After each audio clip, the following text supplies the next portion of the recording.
ચાલો આજે એક એવી વાત કરીએ જે આપણી આસપાસની દુનિયાના પાયામાં છે. ક્યારે વિચાર્યું છે કે આપણી સૌથી મૂળભૂત સામગ્રી એટલે કે લોખંડમાં માત્ર એક નાનકડો ફેરફાર કરીને આખી દુનિયા કેવી રીતે બદલાઈ ગઈ? આવો આની પાછળનું રસપ્રદ વિજ્ઞાન સમજીએ. તો સવાલ એ છે કે એક તરફ છે કુદરતી લોખંડ અને બીજી તરફ છે ઇમારતોમાં વપરાતું સ્ટીલ.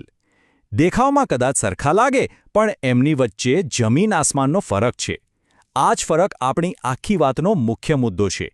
કેવી રીતે એક નાનકડી વસ્તુ આટલો મોટો તફાવત લાવી શકે છે?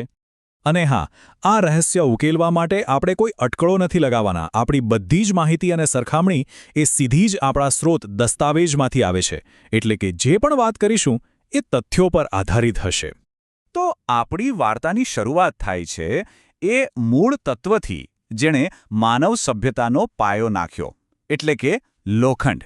લોખંડ ધરતીના પેટાળમાંથી મળતું એકદમ કુદરતી તત્વ. એ મજબૂત તો છે, એમાં કોઈ શંકા નથી, પણ એની બે મોટી નબળાઈઓ છે. એક કે એ બળદ છે, એટલે કે જોર લગાવવાથી વળવાને બદલે તૂટી જાય. અને બીજી અને સૌથી મોટી સમસ્યા કાટ.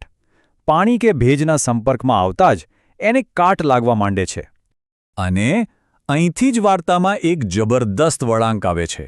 એક એવી શોધ જેણે લોખંડની આખી રમત જ બદલી નાખી અને એને એક સુપર મટીરિયલમાં ફેરવી દીધું. આને સમજવું બહુ જ સરળ છે.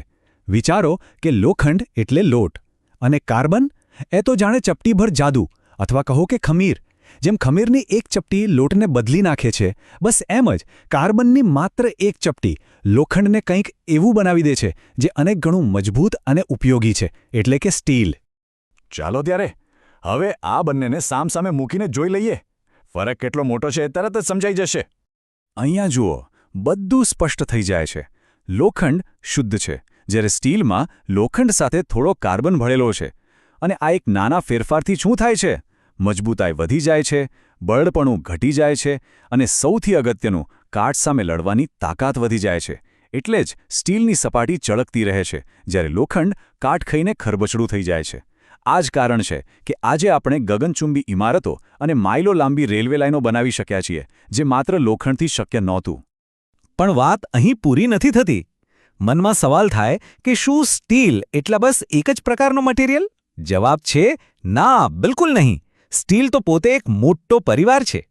અને આ સ્ટીલના પરિવારમાં મુખ્યત્વે બે સભ્યો છે. આ બંને વચ્ચેનો તફાવત એ વાત પર નિર્ભર કરે છે કે લોખંડમાં કાર્બન સિવાય બીજું શું ઉમેરવામાં આવ્યું છે.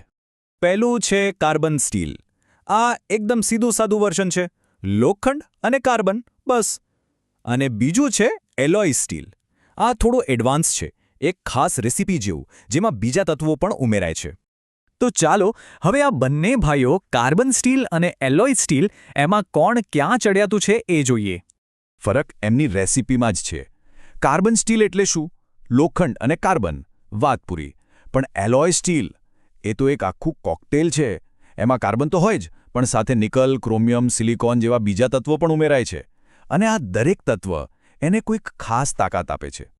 હવે એક મજેદાર વાત, તમને શું લાગે છે કોણ વધુ કઠણ હશે? પેલી જટિલ રેસીપીવાળું એલોય સ્ટીલ? ના, સાંભળીને કદાચ નવાઈ લાગે, પણ કાર્બન સ્ટીલ વધુ કઠણ હોય છે. હા, પેલું સિમ્પલ વર્ઝન. પણ કઠિનતા જ બધું નથી, ખરું ને? હવે સિક્કાની બીજી બાજુ જોઈએ. એલોય સ્ટીલ કદાચ ઓછું કઠણ હોય, પણ જ્યારે ખેંચાણ સહન કરવાની વાત આવે, એટલે કે એની તાણક્ષમતા, તો એમાં એ બાજી મારી જાય છે. એ તૂટ્યા વગર ઘણું વધારે દબાણ સહી શકે છે. તો આ બધાનો સાર શું? સાર એ છે કે દરેક કામ માટે એક અલગ હથિયાર હોય છે. કયું સ્ટીલ વાપરવું એ તેના કામ પર આધાર રાખે છે. કાર્બન સ્ટીલ કઠણ છે, બરાબર? એટલે જ એનો ઉપયોગ એવી જગ્યાએ થાય છે જ્યાં મજબૂત માળખાની જરૂર હોય, જેમ કે બિલ્ડિંગના બીમ, પાણીના પાઇપ, કેબલના વાયર. આ બધી જગ્યાએ એની કઠિનતા જ કામ આવે છે. અને એલોય સ્ટીલ? એની ખાસિયત છે તાણ ક્ષમતા અને ટકાઉપણું. એટલે એનો ઉપયોગ એવી જગ્યાએ થાય છે જ્યાં સતત દબાણ અને ઘસારો હોય. વિચારો, ગાડીના ગિયર્સ, મશીનરીના પાર્ટ્સ, જ્યાં જરાક પણ ચૂક ચાલે નહીં, ત્યાં એલોય સ્ટીલ જ જોઈએ.